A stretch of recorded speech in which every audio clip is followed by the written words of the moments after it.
Kumusta po ang lahat? Happy Wednesday morning. Kumusta po ang lahat? Ngayon nga po, oras natin na 11 AM na nga po tayo makapag-video. Ayan. Medyo umaga po tayo ng video. Ayan. At nagbukas na po ako ng ilaw kasi medyo madilim nga po mga friends. Kumusta po kayo mga friends, mga kasari? Kumusta po ang lahat? Luzon, Visayas at Mindanao. Sana po okay kayo, alright? Welcome back to my YouTube channel. It's me again. I'm Katin Cortaga and I'm proud small sari-sari store owner here in Cavite mga friends. Kumusta po kayo? Kumusta po ang lahat? Ngayon nga po ay araw ng Miyerkules. Kahapon nga po ang video nga po natin ay nag-share po ko sa inyo ng mga mabili nga po ng mga candy na order nga po natin sa online. At ito nga po siya mga friends, sinabit ko po siya dito sa harap ng ating tindahan. Ayan po oh. Ito po ay 20 pieces.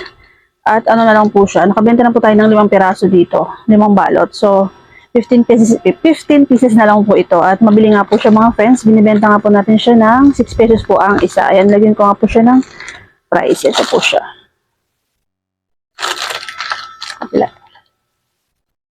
Ayan po, oh. Sinabit po natin siya dito sa harap ng ating tindahan. Ayan, 6 pesos po ang isang balot. At mabili nga po siya mga friends. Yan po yung mga bili nga po natin sa online. Kahapon din po siya dumating at hindi ko na nga po siya na-videohan nung nag-unbox tayo kasi nga po may bumili po na bata at nung mamadali nga po siya. So, hindi ko pa sana nabibigyan. Kaya lang, yung bata po ay gusto pong bumili ng atin pong, ito po yung ating binili kahapon na ito po yung ang binili kahapon ating customer na bata. At di ko po na-videohan yung ating video ng candy na mag-unbox po sana tayo kahapon. Kaya lang may bumili nga po kaya hindi pa natin na-videohan. Ito po yung kanyang binili. 35 piso po ito. 2 po pag isa.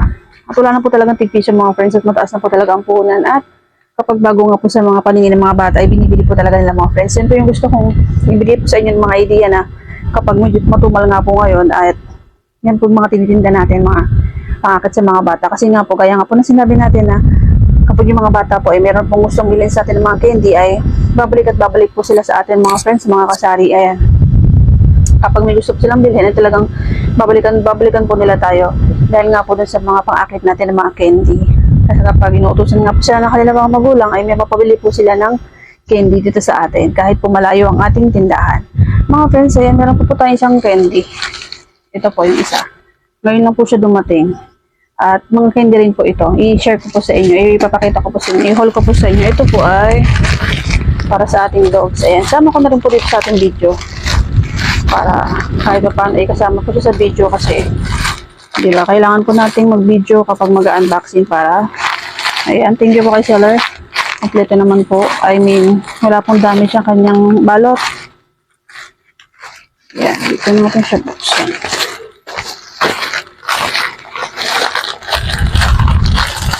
Ayan. Okay, balik. Yun. Para po ito sa mga dog treats po ito. Ay, ito. Ay, maliliit po siya na dog treats. Ang expiration po niya ay 2026. Nasa likod. Ayan.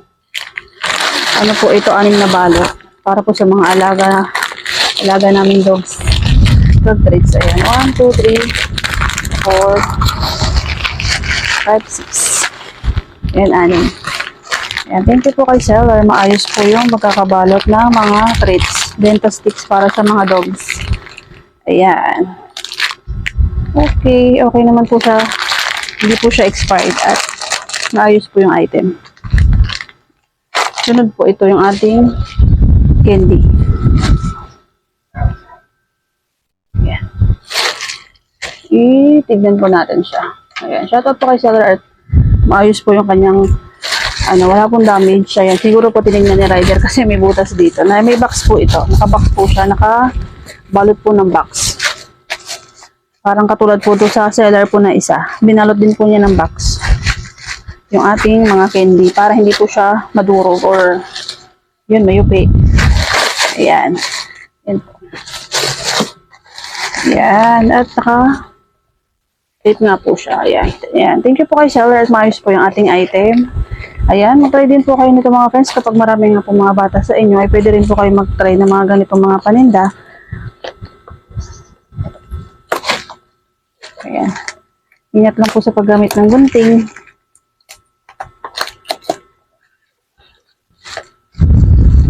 Kumusta po kayo mga friends? Kumusta po mga bentahan sa inyo mga lugar? Ngayon po talaga ay kailangan po natin mag-restock. Mag-stock po tayo, mag-stock hanggat maaari ng mga paninda natin. Ngayon pong magtatapos na ng buwan ng July. Ayan.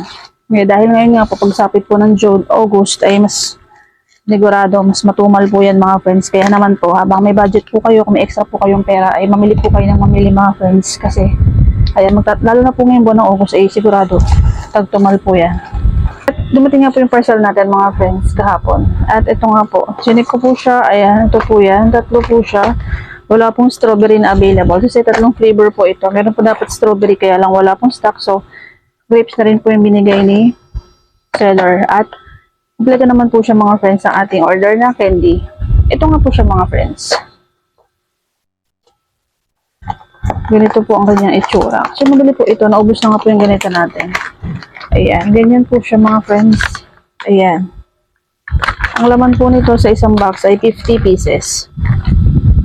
Opo, 50 pieces po ang laman nito mga friends. Net weight. Opo, 50 pieces. Ayan, ito po. 50 pieces. 50 pieces. Ayan po. Grapes flavor at yung 50 pieces din po ang kanyang laman isang box. Binibenta po natin siya ng 3 po dalawa at or 3-5 piso. Ang benta po natin dito. 3-5 piso. 3 piraso 5 piso. Pag isa po ay 2 piso. Ayan. 50 pieces po ang laman ng isang box. 50 pieces po ito sa isang box. Kaya, okay na okay po siya pambenta. At mabili nga po siya. At maasin po ito mga friends. Natikman ko na nga po siya. At ayan nga po yung ating mga pang-akit sa mga bata. Ayan. 3 box po ito. Wala pong strawberry kaya grapes din. Pero okay na po ito. Mabili nga po ito. Tsaka ito po ang ating mga candy balls na talagang mabili sa mga bata. Nakalimang balot na po tayo nito. Kahapon lang po siya dumating. Ayan, yan po yung gusto ko mga i-share sa inyo mga friends na ngayon nga po, na medyo matumal po talaga mga friends. Kaya, nagtitinda po talaga tayo or naghahanap nga po tayo ng mga pang-akit po sa mga bata para balik-balikan po tayo at may mga bumili nga po sa atin.